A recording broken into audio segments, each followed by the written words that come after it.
We've got a video from our friend Callum Smile. So our UK team is actually in France, in central Paris right now, and they're covering the May Day protests there. So far left agitators and their friends. So anyways, we've got a video from Callum who's there right now. And as you can see, it is getting frisky down there already. This is mostly peaceful tear gas, I think is probably what we're going to see. Yeah. And so why have you come here to protest today? Because Macron has removed the age of retirement, and it's unfair because the poor will dead, and it's so unfair. So we are here to protest and to show that we are against this government, which is tyrannic and violent. And do you think your protests will make him change? I mean, we hope so, but we see that we are protesting since 4 months, and nothing has changed. Like the things have gotten worse.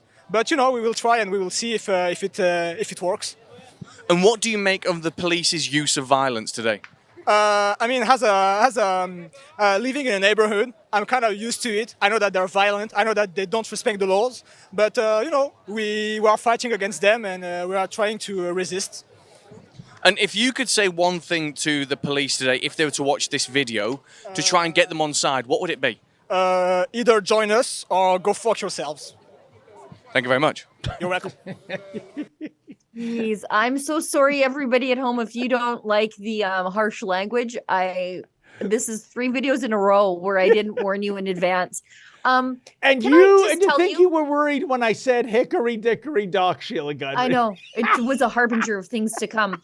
Can I just say that I quite possibly dislike everybody involved in whatever's going on in France right now.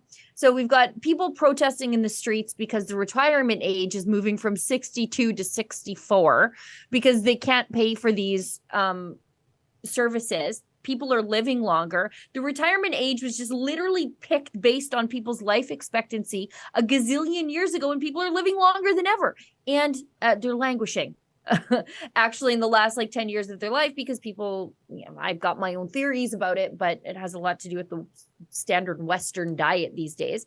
So people, they spend the last years of their life unwell, and that's a burden, but people are living longer than ever. And they're, look at the 50-year-olds, 60-year-olds these days. They're strong. I think 40 and 25, I think people are sort of the same there, in a way that they weren't maybe 50 years ago. And so they've moved the retirement age up, which is, as a Canadian, it's still lower than what it is here in Canada. They're out rioting in the streets. I can simultaneously think those people are wrong, while also thinking that Macron is a tyrant and the police are probably using extra violence there, based on what we saw from the anti-COVID protests there. Wow. Much like Hillary Clinton and Chrystia Freeland, yet another aliens versus predator scenario. Yeah. Where no matter which side. Can everybody lose so I can just be happy?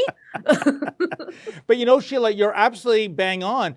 The reason why, at least in North America, we came up with 65 as a retirement age, going back to people more than half a at century. 70. well, yeah, because that's right. After 65, the conventional thinking, well, it wasn't that. It was actuary tables from the life insurers.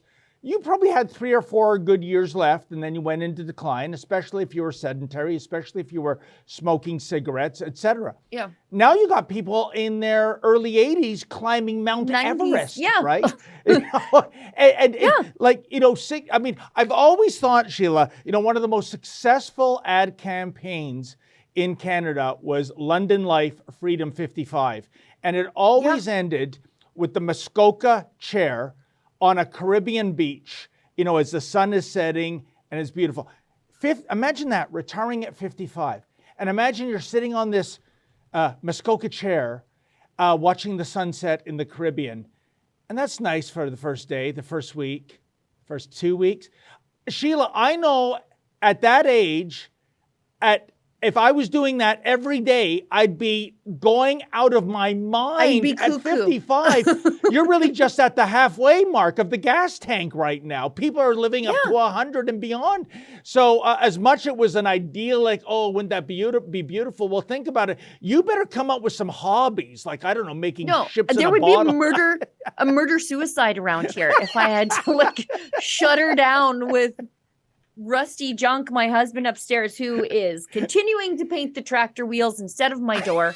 You know, when you think about Freedom 55, like, so let's say you've been working like 20, 35 years in your career. If you sort of retire at 55, you still have 40 years left on your life. You're going to be more retired than you were working. That seems very boring to me, actually.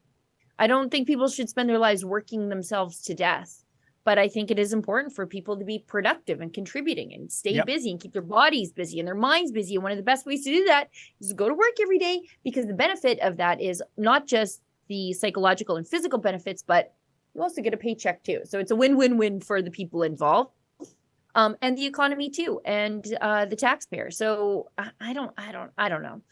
Sheila, I hope everybody in France loses and I win. Wow. That's fine. That's a clip from something we call Rebel News Daily. It's our daily live stream hosted by my friend David Menzies, but the show also includes a rotating cast of hosts and special guests, including me. It's a great way for us to talk about the news of the day as the news is happening in an unscripted fashion, and it's an awesome way for you to interact with us as well. We stream every weekday, 1 p.m. Eastern, 11 a.m. Mountain, wherever you find Rebel News. See you there.